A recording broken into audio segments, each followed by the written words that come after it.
First of all, let's start with creating a rhythmic pattern for percussion instruments. I think of a figure in the combination of two instruments, the snare drum and congas.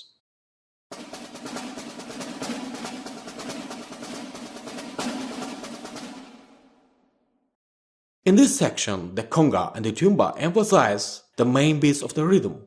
The strokes used here are the open, slap, and tip. Let's listen to them all together.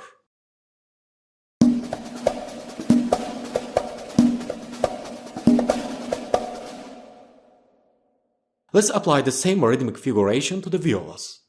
For this, I will use a hybrid method including both break and stretch methods. Cellos can enhance and add the body to the figure, doubling with the violas. Double basses play the bass line. Let's listen.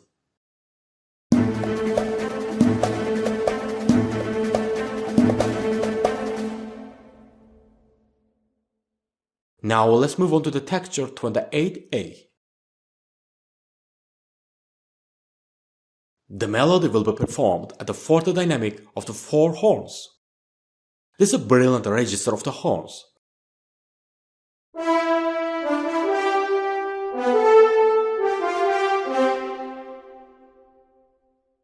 What about the percussions? Let's keep the snare unchanged, but fill the congas with more ornaments to make a difference than the previous parts.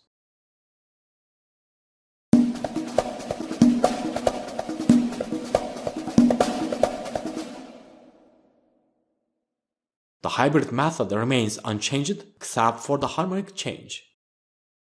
So the first bar is the A minor.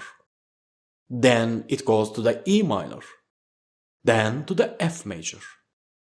Only the last bar has an upward direction since the melody goes to the climax. The contrabass will be doubled by bassoons. We have done the hybrid method. Now I'm gonna add the spread method below the melody. The close 4-part harmony will be played by the brass section. The dynamic marking should be piano, or maybe mezzo-piano, to keep the soft background of the horns.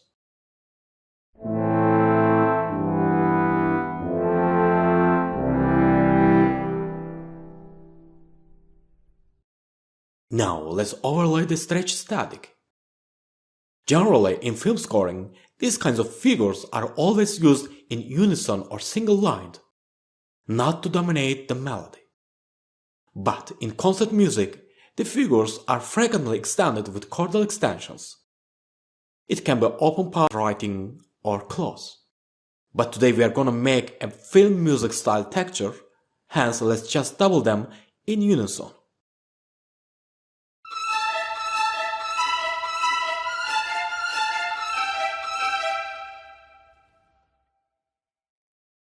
Let me remind you that the figures on the violins can be applied to the high woodwinds, while the violins will be doubled with the horns.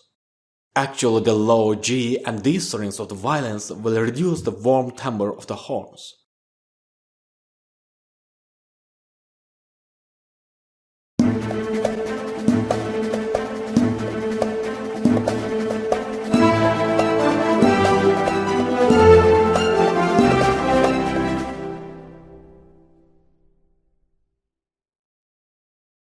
So the texture A is ready. The next texture 28B will contain chordal and polyphonic elements. But first, let's check out what instruments can be chosen. Shot number 1 will show you how to do this correctly. So the fact that the melody boundaries are between G3 and A4 opens up a lot of possibility for us. The horns are in their best of best register. If I add the trumpets above them, then they will be in their best of best register, right? There is also one more octave, where the violins or flutes can be added. The last octave is well suited with the piccolo, xylophone, and piano. This is a wide space 4-part melodic device. That's why we learned this chart in our previous lectures. So the hierarchy of the instruments through the registers will be as follows: horns, trumpets, violins or flutes, piccolo, piano or xylophone. I will use the horns, trumpets, violins and piano. Let's start to make a chordal device. So in my case, let the horns continue the melodic phrase as before. Now, let's expand it with chordal extension. Generally, the overlaying technique of the chord voicing is the common choice of the composers.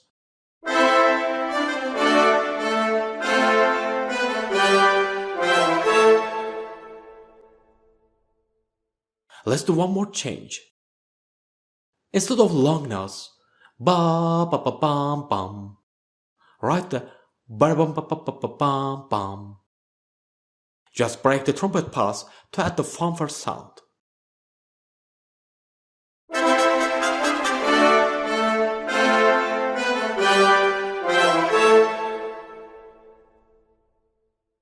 Thus, the first and second violins take the melody an octave above the trumpets.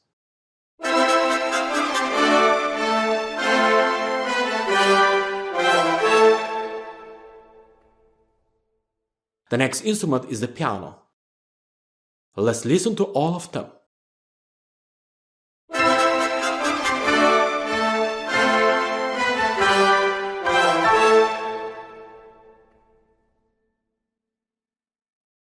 As you can see, there is a gap between texture A and B. We can use episodic stretch runs to fill this transition. So we have to replace the last quarter note part of the previous bar with runs. You can make it whatever you want, be it chromatic or diatonic. The important thing is that the transition is logical and comfortable for the performance. We can add the same to the piano. Of course, the tremolo of the suspended cymbal is indispensable. Also, it will be interesting if we emphasize the upbeat of the French horn with the timpani. If you want, you can use runs at the end of the score. Again, I'm gonna remove the quarter and add the chromatic runs instead. I'm keeping the wooden part empty for now. Maybe we'll implement something else for them.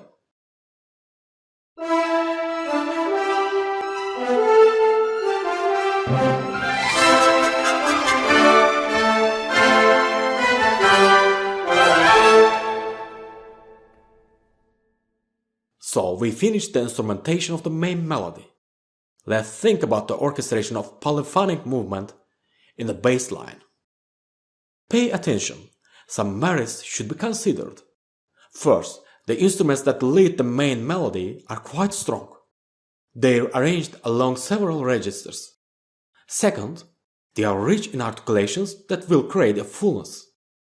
Third, they play with strong dynamics.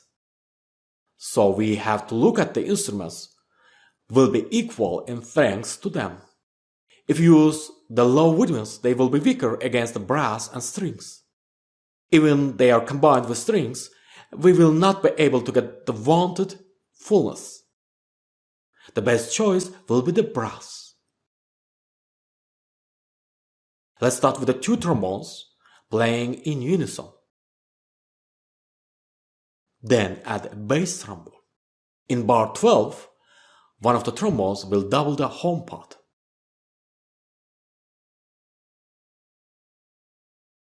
A bass trombone will join them in the 10th bar to gradually increase the power.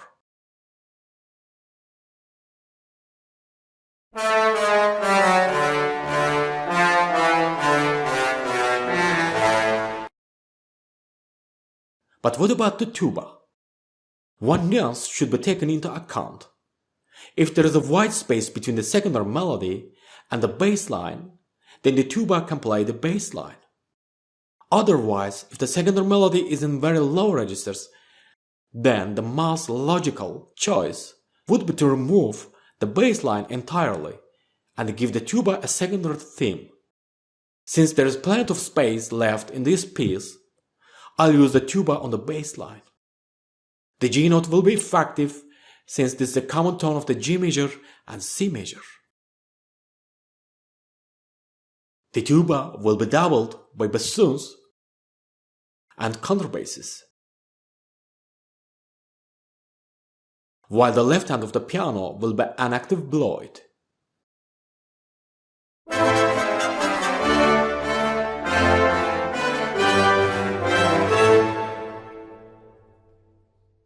Let the hybrid method keep the pulsation until the end of the piece. Of course, they should still be arranged according to the harmony of each bar.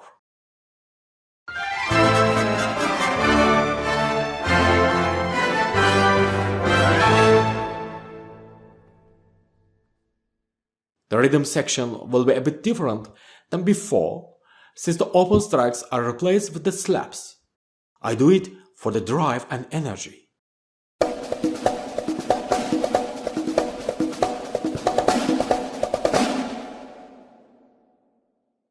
In the 13th bar, the performer will replace the suspended cymbal with a piatti. That's why we inform him a few bars in advance. As you can see, the dynamics of the background are also increased since the melody is at the fourth dynamic. Strings balance among themselves and brass balances among themselves.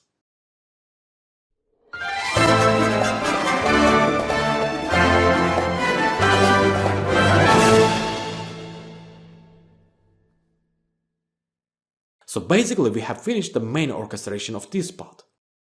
But let's give something to the woodwinds so that they don't resent us. If you want, you can have them play a melody above the trumpets. But today I will talk about a slightly different technique, uncalculated tremolo. These tremolos also belong to the spread method. Unmeasured tremolos or trills are useful tools for the orchestration. For example, if the sketch has a 4-part chord, but you only have 2 instruments, then the tremolo technique will help you play that chord. The tremolo between A and C can be played on the clarinet and between E and G on the flute.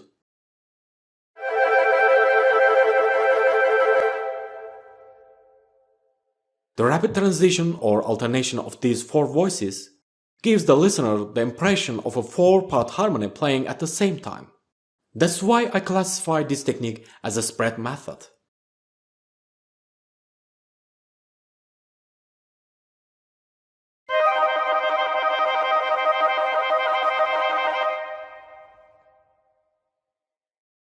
But are tremolos on all intervals possible on every instrument?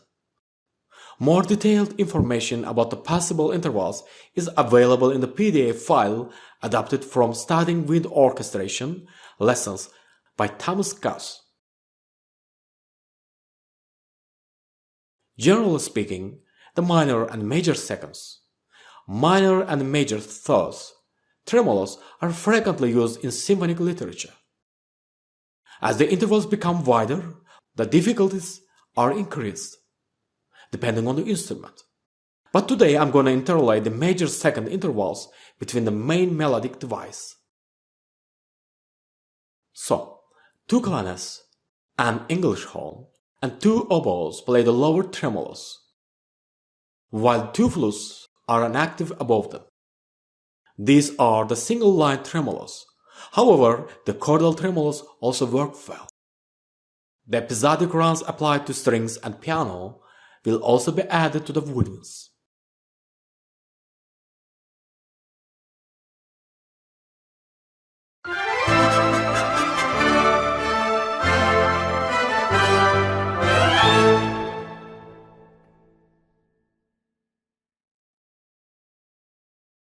The last piece of the sketch will be performed by the lower instruments.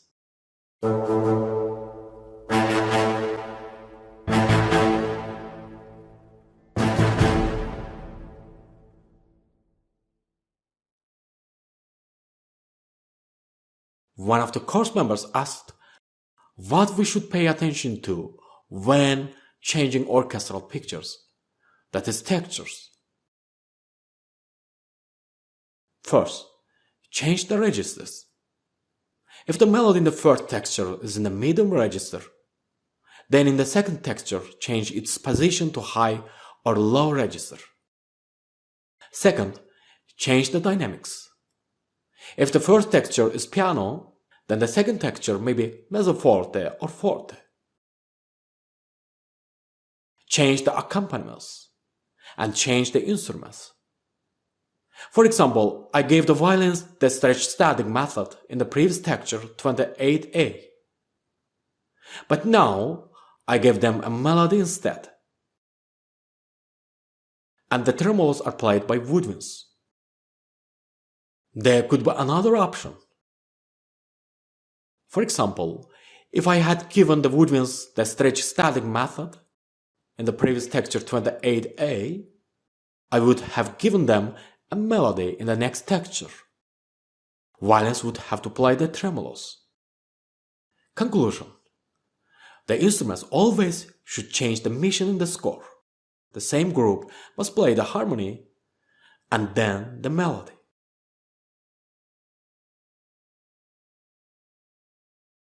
So we have done the whole score.